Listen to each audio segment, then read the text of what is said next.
Hello friends, एक बार सभी का स्वागत है आपके अपने यूट्यूब चैनल गुरु आर्यभट्ट में। तो आज 12वीं क्लास के मैथ का एग्जामिनेशन समाप्त हुआ और आज सबसे पहले आपके सामने लेके उपस्थित हुए हैं ग्रुप सी का, अर्थात आपका सेट कोड जो है उस सी का आंसर की। और इसमें जो भी क्वेश्चन हम आपको बताएंगे वो 100% शुद्ध और सटीक बताएंगे। तो एक क्वेश्चन का मिलान जल्दी जल्दी करते जाइए। और एक बात और भी बता दें आपको कि आप किसी भी सेट का एग्जामिनेशन दे के क्यों ना आए हों, आप आराम से वीडियो को पॉज करके आंसर को सही से मिलान कर सकते हैं, क्योंकि यहां जो भी आपको आंसर बताया जाएगा वो 100% शुद्ध और सटीक बताया जाएगा। तो आइए पहले क्वेश्चन को देखते हैं ग्रुप सी में, जो आपके सामने ऐसा पूछा गया था। पहला क्वेश्चन आपसे पूछा गया था और यह बताना तो ये था कि अवकल समीकरण का समाकलन गुणक क्या है, अर्थात इसका आईएफ बताना था कि आईएफ का मान कितना होगा। तो अगर आप इसके आईएफ का मान बताएंगे तो आईएफ का मान निकलता है ई का पावर इंटीग्रेशन पी के रूप में, मतलब 2/x का आपको निकालना होता इंटीग्रेशन। अगर इंटीग्रेशन निकालते तो आपके सामने क्या आता, तो ई का पावर 2 कांस्टेंट बाहर निकलता और 1/x का हो जाता आपका log x, इस प्रकार से। और अगर आप इस 2 को भेज देते यहां से यहां पहले वाले पॉइंट में, तो आपके सामने हो जाता ई का पावर log x स्क्वायर, कुछ इस प्रकार से। और इसका वैल्यू जैसे कि आप जानते हैं 1 हो जाता है, अर्थात टोटल वैल्यू आपका हो जाता एक्स स्क्वायर। और ये देखने को मिल रहा था किस ऑप्शन में, डी ऑप्शन में। मतलब इस पहले क्वेश्चन का आपका जो सही आंसर होता बाबू वो हो जाता ऑप्शन नंबर डी। हम क्या करेंगे, जल्दी जल्दी क्वेश्चन का आंसर बताते जाएंगे, आप क्वेश्चन का मिलान करते जाइए ताकि कम समय में जल्दी जल्दी आप क्वेश्चन का मिलान कर सकें।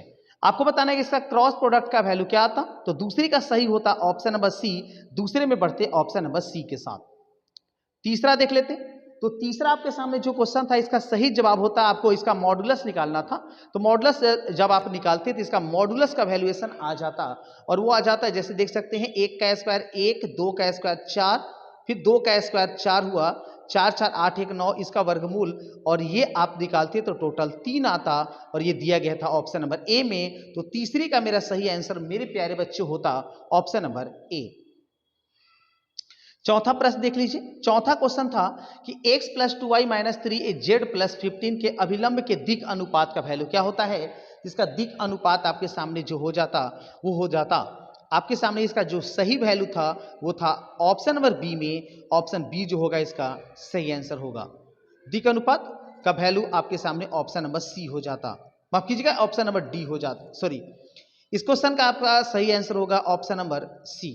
चौथे का सही मिलान कीजिएगा ऑप्शन नंबर सी।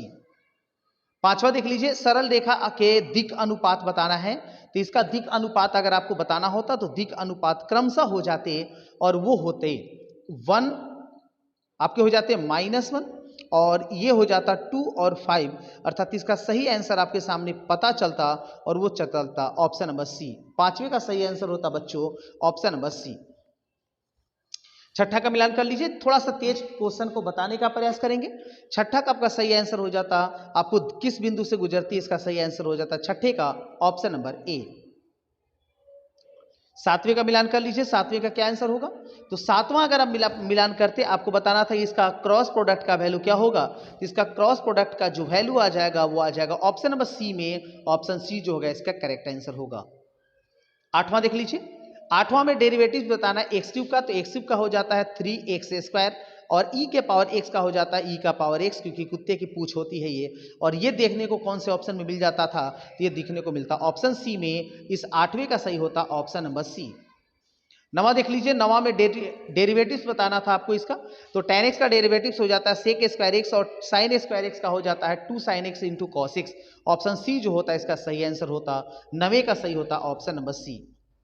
दसवें बताना था कि आपको डेरिवेटिव्स द्वितीय कोटि का बताना था e के पावर 5x का, तो आपके सामने ये 5e का पावर 5x होता है। एक बार डेरिवेटिव्स करने पर दोबारा डेरिवेटिव्स करते तो आपके सामने ये हो जाता 25e का पावर 5x, और ये देखने को कौन से ऑप्शन में मिलता, ऑप्शन नंबर डी में। दसवें का सही होता मेरे प्यारे बच्चों ऑप्शन नंबर डी। 11 देख लीजिए, 11 में इसका गुणज बताना था, तो 11 का आपका सही आंसर हो जाता, वो हो जाता ऑप्शन नंबर 1 गुना करते तो -1, और इसमें गुना करते तो 1 आपके सामने आ जाता पहला ऑप्शन, अर्थात इसका सही होता ऑप्शन नंबर सी। 11 में सही होता ऑप्शन नंबर सी। 12 में देख लीजिए, 12 में आपके सामने अवयव का 3 का अदिश गुणनफल दिया गया है, तो 3 से सारे पदों में गुना करते और इसका सही होता है ऑप्शन नंबर सी। एकदम जो भी हम आपको बताएंगे यहाँ पर 100% सही और शुद्ध बताएंगे, एक भी प्रतिशत गलती आपकी नहीं होगी। अगर दूसरे ग्रुप का आप मिलान करते होंगे तो आप वीडियो को पॉज करके मिलान कर सकते हैं। 13 दिखाते हैं। 13 में आपके सामने विरोध जो दिया गया था, विरोधों के तहत अधिकतम मान कौन सा था, इसका अधिकतम मान निकालते तो आपका आता 425, ऑप्शन सी जो होगा 13 का सही आंसर होगा। आइए इसके बाद दिखाते हैं आज का 14वां क्वेश्चन। 14 में क्या लगा क्या है वो देख लीजिए। तो आपके सामने इसका भी एक विरोधों के तहत अधिकतम मान निकालना था। अधिकतम मान इसका आप निकालते तो इसका अधिकतम मान आता बाबू 26, अर्थात इस प्रश्न का सही आंसर होता ऑप्शन नंबर बी। 15 देख लीजिए। 15 आपके सामने जो आपके सामने ऑप्शन था, इसमें बताना था कि z equal to 7x plus 8y का न्यूनतम मान कितना होगा। जिसका न्यूनतम मान आप निकालते तो आपके सामने जो वैल्यू आता वो आता -12, ऑप्शन डी जो होगा इस प्रश्न का 15 का सही आंसर होगा। आइए 16 का मिलान कर लीजिए। 16 में क्या था, तो 16 में इनका डॉट प्रोडक्ट आपको निकालना था। डॉट प्रोडक्ट अगर आप निकालते तो डॉट प्रोडक्ट का वैल्यू आ जाता, जैसे 2 से एकम 2 और जे का गुना आपके पास 0, के का गुना 0, मतलब इसका सही आंसर आ जाता ऑप्शन नंबर ए, अर्थात 16 का हम कहते ऑप्शन ए जो होगा सही आंसर होगा। इसके बाद 17 देख लीजिए। 17 में आपको बताना था कि 2 tan इनवर्स x का वैल्यू किसके बराबर है। तो 2 tan इनवर्स x का जो वैल्यू है वो आपके सामने बराबर है, और वो बराबर आपके सामने है डी ऑप्शन। मतलब इस 17 का मेरा सही आंसर बच्चों हो जाएगा ऑप्शन नंबर डी। 18 देख लेते हैं। 18 में बताना था कि cot इनवर्स x का वैल्यू क्या होगा। तो cot इनवर्स x का वैल्यू अगर हम लोग यहां से सही मिलान करें तो आपको मिल जाएगा C option, π/2 minus tan inverse x, मतलब इस प्रश्न का सही आंसर होगा ऑप्शन नंबर सी। 19 देख लीजिए। 19 में अगर आप इसका मिलान करते तो 19 में इसका सही आंसर होता ऑप्शन नंबर डी, क्योंकि इसी के अनुसार ये आपके सामने फॉर्मूले लिखे गए हैं, अर्थात 19 का सही आंसर मेरे प्यारे बच्चों होता ऑप्शन नंबर डी। 20 देख लेते हैं। 20 में है कि sine inverse x, sine inverse sine 2π/3, इसका वैल्यू कितना होगा। इसका वैल्यू अगर आप निकालेंगे तो टोटल वैल्यू आपके सामने आ जाएगा 2π/3, मतलब इस प्रश्न का सही आंसर होगा ऑप्शन नंबर बी। 21 को देख लेते हैं। 21 का जवाब क्या होगा, तो तल x minus 8y minus 9z equal to 12 के समांतर एक तल का समीकरण क्या होगा। इस 21 का सही आंसर होगा ऑप्शन नंबर बी, जो कि आपको बी ऑप्शन में देखने को मिल जाता है, अर्थात बी ऑप्शन जो होगा इस प्रश्न का करेक्ट आंसर होगा। 22 देख लीजिए। 22 में आपको बताना था कि आप बताइए कि 3i माइनस 4k का होल स्क्वायर का वैल्यू क्या होगा। तो अगर आप इसका होल स्क्वायर का वैल्यू निकालते तो टोटल वैल्यू आपके सामने आता 25, अर्थात 22 का आंसर होगा ऑप्शन नंबर बी। 23 में आपको बताना था कि सदिश 3i माइनस 9j के दिक में इकाई सदिश का मान कितना है। तो केवल इसके परिमाण से आपको भाग लगा देना था इसी सदिश में, और इसका यदि परिमाण निकालते तो आपके सामने यह आता 6, इसलिए इसका 6 से भाग लगा देना था, ऑप्शन बी जो होगा इस प्रश्न का करेक्ट आंसर होगा। 24 में क्या था, 24 में आपको जो सवाल थे उसमें बताना था डॉट प्रोडक्ट। डॉट प्रोडक्ट आप निकालेंगे तो डॉट प्रोडक्ट का इससे इसे क्रॉस करेंगे तो आपके सामने आएगा 24, अर्थात 24 का सही आंसर होगा 24। चलिए इसके बाद दिखाते हैं आपको 29 नंबर। आपके पास बताना था कि समतल 3x plus 4y plus 5z equal to 13 द्वारा x अक्ष पर काटा गया अंतखंड का मान कितना होगा। तो 25 का आपका सार्थक आंसर हो जाएगा, वो हो जाएगा option number A 3/13, option A के साथ यहां बढ़ेंगे आगे। अगला प्रश्न देख लीजिए। अगला प्रश्न आपके सामने है 26 नंबर में, जवाब इसका समझिए क्या होगा। तल ax plus by plus cz equal to z और इसका समांतर रेखा हो तो दोनों में से चारों ऑप्शन जो थे इस समांतर रेखा के तहत कौन सा सही होता। तो आपके सामने 26 का सही आंसर हो जाता बाबू option number B, -a plus 2b plus 3c equal to 0। इसके बाद 27 को देखते हैं। 27 में आपको बताना कि ये दोनों अगर परस्पर लंबवत हो तो लंबवत का कंडीशन क्या होता है। तो लंबवत का कंडीशन ये सी ऑप्शन में दिया गया था, a1 a2 plus b1 b2 plus c1 c2 का वैल्यू 0 होगा, अर्थात इस प्रश्न का सही आंसर होगा ऑप्शन नंबर सी। 28 मिलान कीजिए। 28 का जवाब क्या होगा ये देखते हैं प्यारे बच्चों। आपको बताना था इसका अदिश गुणनफल। अदिश गुणनफल निकाल लीजिए। 11 अठे होता है 88, उसके बाद आपके सामने हो जाता है प्लस माइनस माइनस हो चुका है +7, उसके बाद अगर आप निकालते हैं तो माइनस माइनस प्लस मतलब 5। टोटल अगर वैल्यू आप कैलकुलेट करते हैं तो आपके सामने टोटल वैल्यू आ जाता है और वो आ जाता है 100। इसका मतलब इस प्रश्न का सही आंसर मेरे प्यारे बच्चों होगा ऑप्शन नंबर बी। 29 देखिए, आपके सामने ये तीनों टर्म दिए गए थे तो आपको बताना था कि पी ए बाई बी का वैल्यू क्या होगा। तो पी ए बाई बी का वैल्यू अगर आप निकालते तो इसका बेसिक फॉर्मूला आपके सामने होता है P A intersection B, probability of A intersection B by probability of B. अब इसको आप भाग लगा देते तो आपके सामने ये जो टर्म आता इसका मान इजीली निकाल पाते। इसका टर्म क्या आता वो देख लेते हैं। तो ए इंटरसेक्शन बी का वैल्यू आपके पास है 4/11 और उसके नीचे पीबी का वैल्यूएशन आपके सामने है 9/11। अब 11 से 11 कैंसिल होता, आपके सामने जो वैल्यू आता वो आ जाता मेरे प्यारे बच्चों 4/9, जो दिया गया किस ऑप्शन में, ऑप्शन नंबर बी में। इस प्रश्न का सही आंसर होगा ऑप्शन नंबर बी। 30 देख लीजिए, 30 बिल्कुल वही क्वेश्चन है लेकिन इस क्वेश्चन में थोड़ा सा कैलकुलेशन आपको अच्छे से करना है। आपको बताना था कि ई इंटरसेक्शन एफ का वैल्यू क्या होता, दम नॉर्मल क्वेश्चन था। आपको इन दोनों को जोड़ के और इस टर्म को घटा देना था, यही आपके लिए वैल्यूएबल होता। तो 5 3 8, 8 में से 6 घटा तो आपके पास बचा क्या, 2/7। सही आंसर होता बाबू मेरे प्यारे ऑप्शन नंबर बी। 31 देखते हैं, यदि दो समांतर रेखाओं के दिक् अनुपात आपके सामने दिए गए हैं तो x का मान क्या होगा। तो देखिए 5 दूनी 3 दूनी दिया हुआ है तो ये भी दुगना होगा। तो x का कितना मान लेंगे कि उसका दुगना 20 होगा, तो आपको लेना पड़ेगा 10। इसका मतलब इस प्रश्न का सही आंसर मेरे प्यारे बच्चों होगा ऑप्शन नंबर ए। 32 देख लीजिए, 32 है कि यदि दो समांतर रेखाओं के दिक् अनुपात दिए गए हैं तो a1 c2 बाई a2 का मान कितना होगा। तो इसका जो वैल्यू होगा आपके सामने ये हो जाएगा C1। C1 देख लीजिए कहाँ दिया गया है, और ये दिया गया है ऑप्शन नंबर डी में। ऑप्शन डी जो होगा इस प्रश्न का करेक्ट आंसर होगा। 33 देखते हैं, 33 था कि यदि दो परस्पर लंब रेखाओं के दिक् अनुपात आपके सामने दिए हैं तो 2x + 3y का वैल्यू क्या होगा। अब देख लिए दिक् अनुपात के लंबवत कंडीशन का वैल्यूएशन दिया हुआ है। तो लंबवत कंडीशन के वैल्यू के तहत अगर 2x + 3y का वैल्यू निकालते तो आपके सामने जो टर्म आता वो टर्म आ जाता इस 33 नंबर में, और 33 का सही आता -20। ऑप्शन बी जो होगा इसका करेक्ट आंसर आएगा। इसके बाद दिखाते हैं आपको 34 नंबर। 34 में आपको बताना था कि इसका मॉड क्या होगा। मॉड निकालना काफी आसान है, आप रूट में केवल वैल्यू निकाल लीजिए। रूट में 3 का स्क्वायर कीजिए 9 हुआ, -4 का स्क्वायर कीजिए 16 हुआ, और ये अगर आपके सामने 5 बचा है तो 5 का स्क्वायर कीजिए तो आपको 25 मिला। आपको टोटल वैल्यू मिल गए हैं √50, और 50 का वर्गमूल निकालिएगा तो आपको मिल जाएगा 5√2, जो दिया गया किस ऑप्शन में बाबू, ऑप्शन नंबर ए में। इस प्रश्न का सही आंसर होगा ऑप्शन नंबर ए। चलिए इसके बाद 39 देखिए, 35 देखिए। 35 में आपको बताना था कि इसका वैल्यू क्या होगा, ए बी का मान क्या होना चाहिए। तो ए का मान अगर आप कैलकुलेट करते हैं तो ए का मान आपके सामने आ जाता है वो है 7, अर्थात ए का मान आप यहां से निकालते हैं इस वाले A11 को A11 से बराबर करके तो 7 आता, और 7 ऑप्शन दिया गया है सी में, अर्थात इस प्रश्न का मेरे प्यारे बच्चों सही होता ऑप्शन नंबर सी।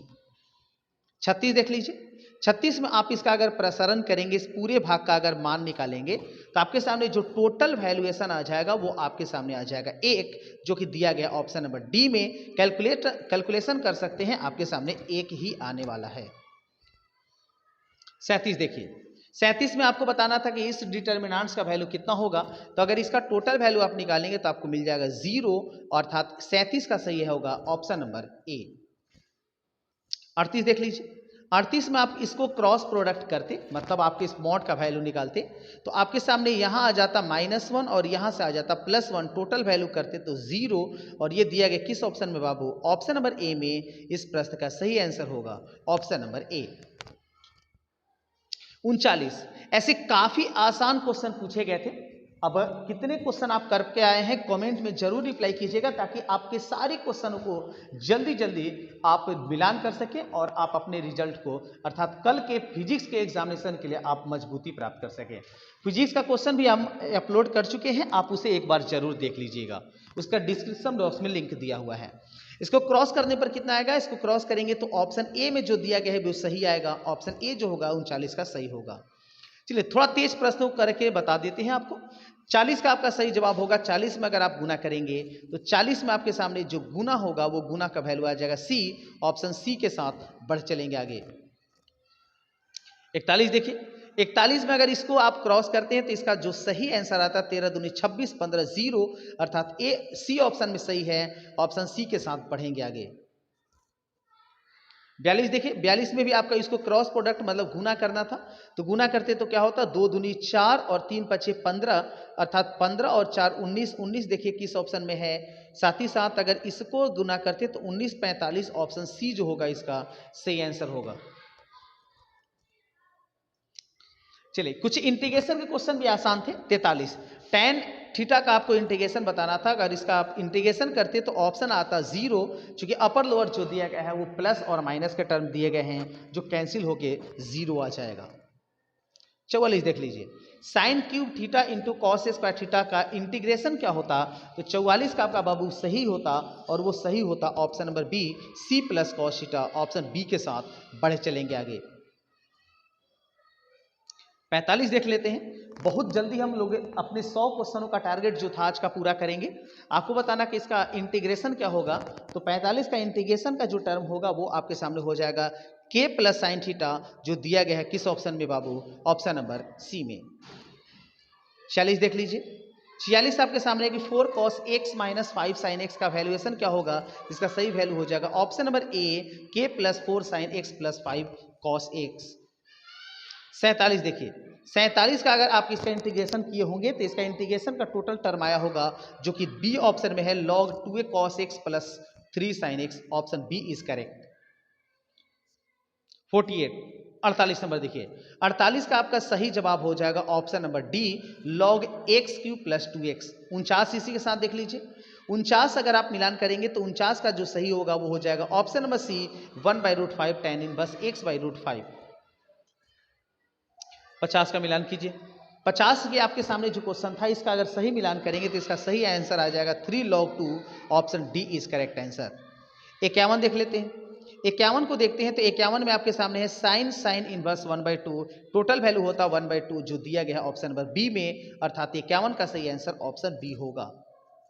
52 देख लीजिए, 52 का क्या होगा, 52 में बताना कि sine inverse x plus sine inverse y का वैल्यू कितना होता है, तो ये सही आंसर जो आपके सामने दिया गया था वो दिया गया है ऑप्शन नंबर बी में।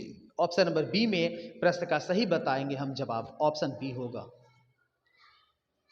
53 देख लीजिए, 53 में बताना कि sine 2 sine inverse x plus cos inverse x, तो ये देखिए आपके सामने ये जो वैल्यू होगा इसका वैल्यू हो जाएगा पाई/2, 2 से कटा है तो पाई मतलब साइन पाई का वैल्यू होता है बाबू 0, ऑप्शन ए के साथ बढ़ेंगे आगे। 54 देखिए, 54 है कि tan inverse x plus cot inverse x, इसका वैल्यू तो आपका पाई/2 होता है। अगर कॉसेक पाई/2 का भाग अर्थात कॉसेक 90 का मान आप निकालते हैं तो कॉसेक 90 का मान 1 होता है, और 1 दिया गया किस ऑप्शन में बाबू, ऑप्शन नंबर बी में, अर्थात 54 का सही आंसर होगा ऑप्शन नंबर बी। 55 देख लीजिए, 55 में बताना कि इसका वैल्यू क्या होगा, देखिए दम आसान चीज है, आपके सामने इसका जो वैल्यू हो जाता है वो हो जाता है पाई/2, अब उसके बाद आ गया tan 2 पाई/2, देखिए 2 से 2 कटा मतलब पाई/3 tan के रूप में आ गया, ये देखिए 2 से 2 कट जाएगा तो पाई/3 बचा, पाई/3 का मतलब 60, tan 60 का मान सब लोग जानते हैं होता है कितना है, √3, ऑप्शन बी जो होगा इसका करेक्ट आंसर होगा। 56 देख लीजिए, 56 में डेरिवेटिव्स बताना था e के पावर x का, तो सेम टू सेम e का पावर x का e का पावर x होता है, और cos 5x का अगर इन डेरिवेटिव्स करते हैं तो हो जाता है -5 sin 5x जो दिया गया ऑप्शन नंबर सी में। 56 में हम कहेंगे option C is correct answer. 57 देख लीजिए, 57 आपके सामने था कि sin 2x प्लस e का power x minus cos x का इंटीग्रेशन क्या होगा, तो बाबू इसका सही होता option number C, 2 cos 2x plus e का power x minus sin x। 58 मिलान कीजिए, 58 आपके सामने है कि 1/4 सेक cos x सेक 4x का डेरिवेटिव्स क्या होगा, जिसका डेरिवेटिव्स अगर मिलात करते तो C option tan square 4x होगा, ऑप्शन सी के साथ। चलिए बढ़ते हैं आगे। 59 देखते हैं, 59 एक डेरिवेटिव्स log 10x का वैल्यू क्या होगा, तो log 10x का वैल्यू अगर आप निकालेंगे तो 59 का आपका सही आपके सामने वैल्यू आ जाएगा बाबू मेरे, और वो आ जाएगा 1/10x। और 1/10x, सॉरी माफ कीजिएगा 1/x आ जाएगा, चूंकि 1/10x तो हो जाएगा ऐसे, और जितने को माने थे उसका गुना करेंगे तो 10 10 ऐसे 10 कैंसिल होगा, बचेगा 1/x। ऑप्शन सी के साथ चलेंगे, बढ़ेंगे आगे। Sorry, option D is right answer इसका होगा। 60 देखते हैं। तल 3x minus 4y plus 6z equal to 11 के मूल बिंदु से दूरी कितनी है? तो मूल बिंदु से अगर इसकी दूरी निकालेंगे तो आपके सामने जो वैल्यू आएगा टोटल, वो टोटल मेरे बच्चों आ जाएगा 6/√61, अर्थात ऑप्शन सी जो होगा इसका करेक्ट आंसर होगा। 61 देख लीजिए, आपको इंटीग्रेशन बताना था एक्स क्यूब का इंटीग्रेशन टोटल हल करते तो आपके सामने आता 243/4, जो दिया गया था ऑप्शन नंबर बी में। 62 देख लीजिए, 62 में आपको बताना था इसका इंटीग्रेशन आप निकालते तो 62 का आपका सही आंसर आ जाता option number D 3/5। Option D के साथ 62 में बढ़ेंगे आगे। 63 देखिए, इसका इंटीग्रेशन आप अगर करते तो इसका इंटीग्रेशन, चूंकि ये स्पष्ट है कि ये जो है विषम फलन है, तो विषम फलन के अनुसार इसका वैल्यू आ जाता 0। 63 का सही आंसर हम बताते ऑप्शन नंबर ए।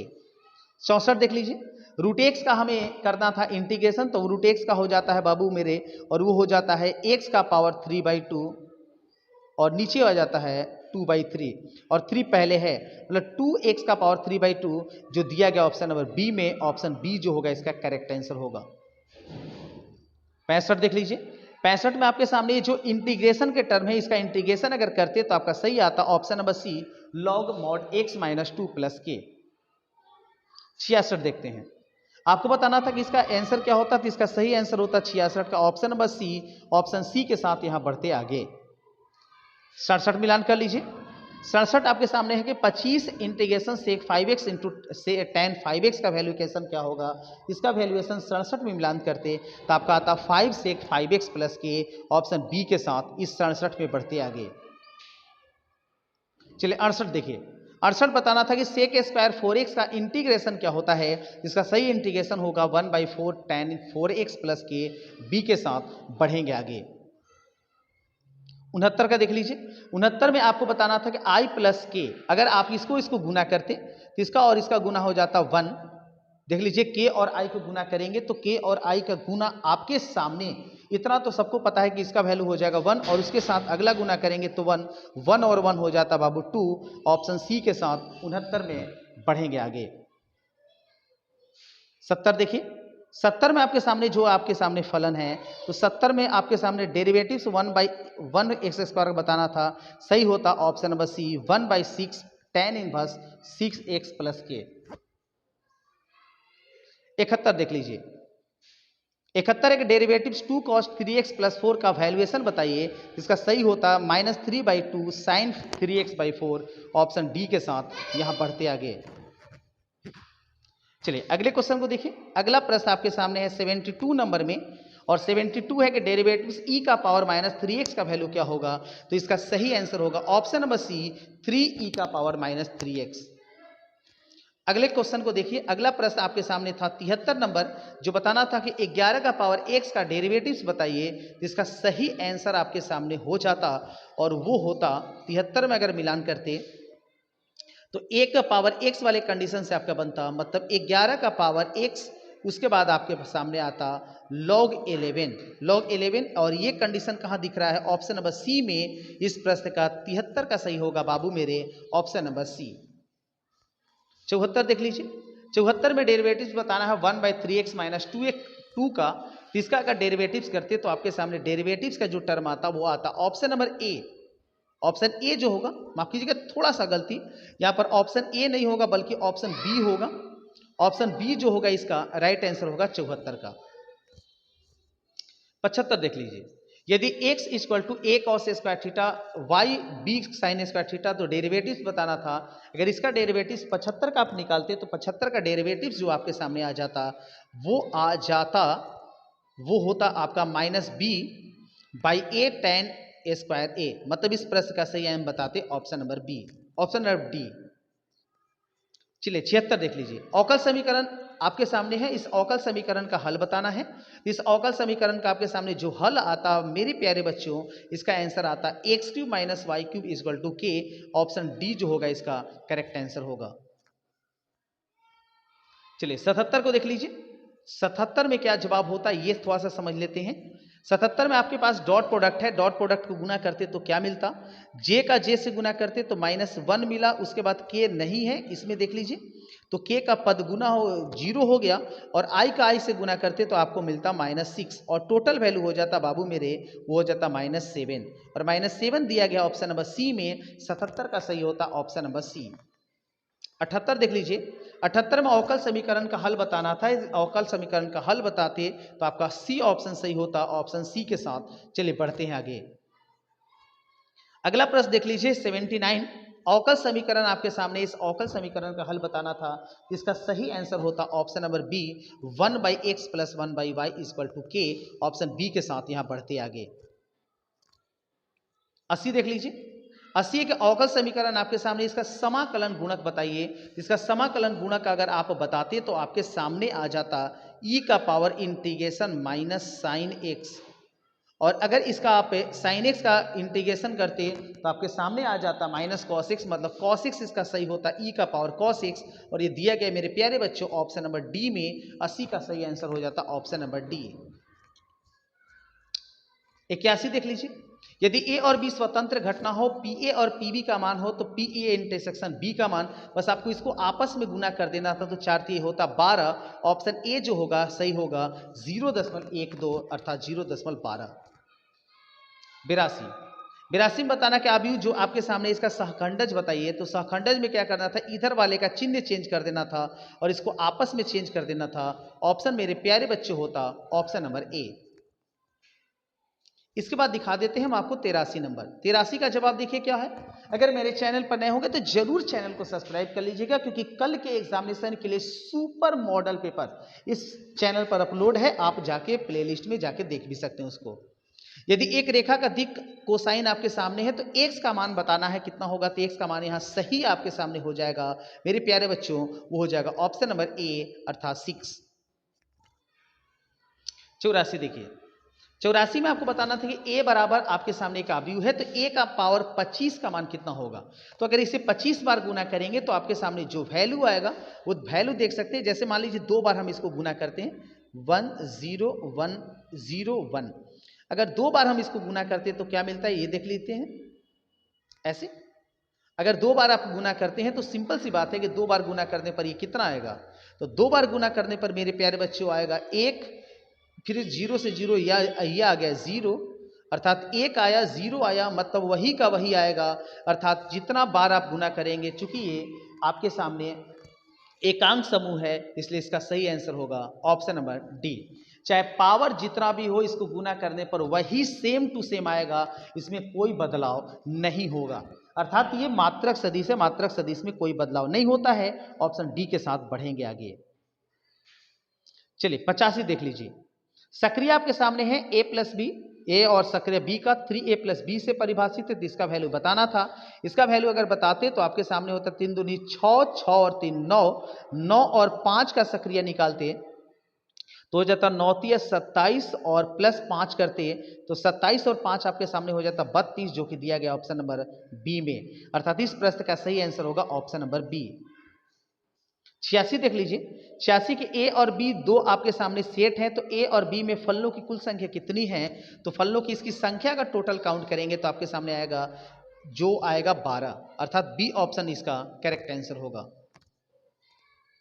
87 देख लेते हैं। यदि ए और बी आपके सामने है तो ए और बी में एकाकी फलों की कुल संख्या कितनी होगी, तो एकाकी फलों की कुल संख्या जो होगी वो हो जाएगा 8, 8 होगा, जो दिया गया इस ऑप्शन में, ऑप्शन नंबर बी में।